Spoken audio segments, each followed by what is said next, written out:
इस बीच तूफान बिपरजॉय के खतरे को देखते हुए वायुसेना को अलर्ट कर दिया गया। इसके अलावा थल सेना और नौसेना को भी अलर्ट कर दिया गया, जो तूफान के खतरे से निपटने के लिए पूरी तरह तैयार हैं। मौसम विभाग के मुताबिक तूफान अभी गुजरात से दूर है, 15 जून को कच्छ के जोखा से टकराएगा। लेकिन तूफान का असर पहले से ही दिखना शुरू हो गया। तूफान ने द्वारका से लेकर पोरबंदर तक तबाही मचा दी। तेज हवाओं और ऊंची ऊंची लहरों ने लोगों को डरा दिया। लेकिन इस खतरे से निपटने के लिए भारतीय वायुसेना हाई अलर्ट पर है। गुजरात के सभी एयरबेस में हेलीकॉप्टरों को तैयार कर दिया गया। गुजरात के जामनगर, भुज और नलिया में एयरबेस को अलर्ट पर रखा गया। वहीं तूफान के लैंडफॉल के बाद राहत और बचाव के लिए एयरपोर्ट पर भी तैयारी की गई और जरूरत पड़ने पर यहां से भी ऑपरेशन चलाया जाएगा। इसके अलावा सेना की कई टीमों को भी तैयार रखा गया, जिनमें 13 इंजीनियरिंग टास्क फोर्स और 14 मेडिकल टीमें शामिल हैं। उधर बिपरजॉय के खतरे की वजह से 69 ट्रेनें रद्द कर दी गई। कई ट्रेनों के रूट बदल दिए गए, जिसकी वजह से यात्रियों को काफी परेशानी का सामना करना पड़ा। मौसम विभाग ने गुजरात के 8 जिलों में तूफान का सबसे ज्यादा खतरा बताया, जिसकी वजह से इन इलाकों में तेज हवाओं के साथ जोरदार बारिश होने लगी। ऐसे में यहाँ एनडीआरएफ और एसडीआरएफ की कई टीमें तैनात कर दी गई। अनुमान यह है कि जैसे जैसे तूफान करीब आएगा, ये और तबाही मचाएगा। ऐसे में पश्चिम रेलवे अलर्ट हो गया और कई ट्रेनों को रद्द कर दिया गया। इसके अलावा कई ट्रेनों का रूट भी बदल दिया गया, जिसकी वजह से सफर करने वाले लोगों को दिक्कत का सामना करना पड़ा। रेलवे ने गुजरात जाने वाली 69 ट्रेनें रद्द कर दी, जिसमें वेरावल राजकोट एक्सप्रेस, वेरावल पोरबंदर एक्सप्रेस और बांद्रा टर्मिनस भुज एसी सुपरफास्ट एक्सप्रेस जैसी कई ट्रेनें शामिल हैं। इसके अलावा राजस्थान और मध्य प्रदेश से आने वाली कई ट्रेनों को भी रद्द कर दिया गया। वहीं तूफान के आने से पहले ही द्वारका से पोरबंदर तक समंदर की ऊंची ऊंची लहरों ने डरा दिया। मौसम विभाग ने कच्छ के अलावा द्वारका और पोरबंदर के तटीय इलाकों में भी तूफान के टकराने का अनुमान जताया। ऐसे में तूफान के आने से पहले ही इन इलाकों में तबाही मच गई और द्वारका में समुद्र में ऊंची लहरें उठने लगी, जिन्हें देखकर डर लगने लगा, क्योंकि तूफान के आने से पहले ही ऐसा लगने लगा कि समंदर के अंदर सब समा जाएगा। जिसकी वजह से वहां चेतावनी वाला बोर्ड लगाया गया और लोगों से समुद्र के किनारे न जाने की अपील की गई। लहरें आप देख सकते हैं उफान पर है और यहाँ पर जो समंदर के पानी का रंग है वो भी बिल्कुल काला हो चुका है। इसके अलावा पोरबंदर के तटीय इलाकों में भी समुद्र उफान पर आ गया। यहाँ समुद्र का पानी बाहर आने की वजह से चौपाटी वाली जगह आम लोगों के लिए बंद कर दी गई, क्योंकि मौसम विभाग ने पहले ही अनुमान जताया था कि पोरबंदर के तटीय इलाकों में भी तूफान का असर देखा जाएगा। चौपाटी के जो वॉकवे है उसमें भी पानी आ गया है। समुद्र से अंदर से पत्थर बाहर निकल के आ गया है। वहीं गुजरात के नवसारी में भी समुद्र में ऊंची ऊंची लहरें उठने लगी, जो खतरनाक लगी। वहां के तटीय इलाकों के आसपास बसे गाँव में तो समुद्र का पानी घुस गया, जिसकी वजह से लोगों की मुश्किलें बढ़ गयी। इसी बीच चक्रवाती तूफान बिपरजॉय के खतरे को देखते हुए गुजरात के कच्छ में निचले इलाकों में रहने वाले लोगों को सुरक्षित जगह पहुंचाया गया। तूफान कई जिलों से होकर गुजरेगा और कई इलाकों में बहुत ज्यादा नुकसान की आशंका जताई गई, जिसके बाद वहां से लोगों को सुरक्षित जगह पर शिफ्ट किया गया। लेकिन जखौ इलाके के आखिरी गांव आशिरावाट के लोग अपना घर छोड़ना नहीं चाहते। बात सही है, गांव तो पूरा खाली कर रहा है, लेकिन हमारा गांव जो ढोर भैंस है उसके लिए चरोचार के लिए कौन करेगा। उधर कच्छ के मांडवी में प्रशासन ने मुनादी करवाई। लोगों को नगर पालिका की गाड़ी में बैठाकर सुरक्षित जगह भेजा गया। मांडवी बीच के आसपास जो इलाके हैं वहाँ से लोगों को निकाला जा रहा है। बताया गया कि मांडवी में करीब 200 घर हैं, जिनमें 50-60 छप्पर वाले घर हैं, जो तूफान में तिनके की तरह उड़ सकते हैं। उधर मौसम विभाग ने गुजरात में तूफान के दौरान तेज हवाओं के साथ मूसलाधार बारिश का अनुमान जताया, जिससे पेड़ों और बिजली के खंभों को भी नुकसान पहुंचने की आशंका जताई गई, जिसकी वजह से कई इलाकों की बिजली प्रभावित होने की आशंका जताई गई। इस परेशानी से निपटने के लिए बिजली विभाग ने करीब 600 टीमें तैनात की, जबकि सड़कों की मरम्मत और सफाई के लिए 115 टीमों को लगाया गया। वहीं स्वास्थ्य विभाग ने तूफान के खतरे को देखते हुए कमर कस ली। जिन जिलों में सबसे ज्यादा खतरा है, वहां के अस्पतालों में जनरेटर की व्यवस्था की गई, ताकि बिजली जाने के बाद भी काम प्रभावित न हो। इसके अलावा जरूरी दवाओं के इंतजाम के साथ साथ स्वास्थ्य कर्मचारियों की संख्या बढ़ा दी गई। वहीं इमरजेंसी के लिए करीब 239 एम्बुलेंस भी तैनात कर दी गई।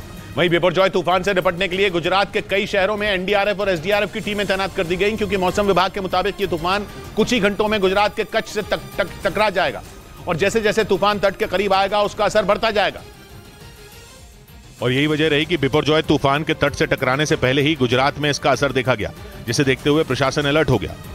गुजरात के 8 जिलों में एनडीआरएफ की 18 और एसडीआरएफ की 12 टीमों को तैनात किया गया। इसके अलावा बिपरजॉय तूफान से निपटने के लिए बीएसएफ और सेना को भी जरूरी सामान के साथ तैनात किया गया।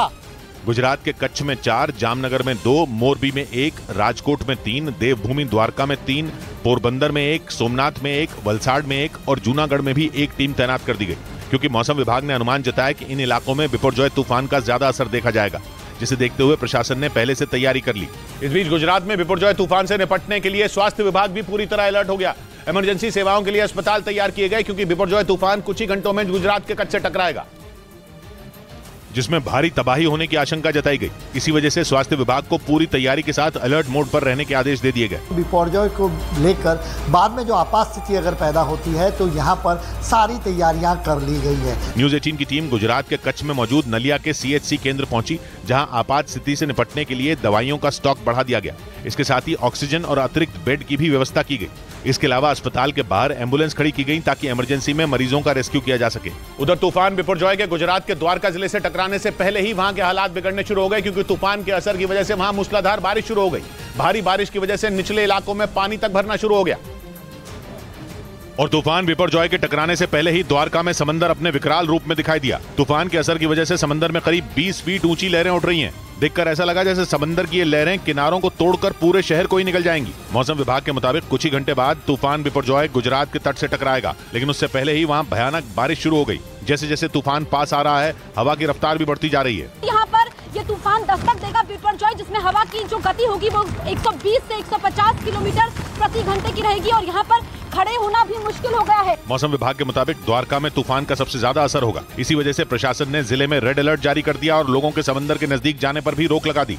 इसी बीच चक्रवाती तूफान बिपरजॉय के खतरे को देखते हुए गुजरात के द्वारका जिले में दूरदर्शन केंद्र परिसर में खड़े एक पुराने टावर को गिरा दिया गया, क्योंकि वो सुरक्षित नहीं था और तूफान आने पर इसके गिरने की संभावना थी। इसलिए प्रशासन ने एहतियातन इसे गिराने का फैसला किया। दूरदर्शन का ये टावर 35 साल पुराना था। टावर को गिराया गया है क्योंकि ये अनसेफ डिक्लेयर कर दिया था। बताया गया कि टावर कई जगह से टूट गया था और तूफान से अगर ये गिरता तो आसपास की इमारतों को नुकसान हो सकता था, लेकिन प्रशासन के आदेश पर एहतियातन इस टावर को गिरा दिया गया ताकि किसी तरह का कोई नुकसान न हो। हालांकि टावर गिराए जाने से दूरदर्शन परिसर की दीवार का एक हिस्सा टूट गया।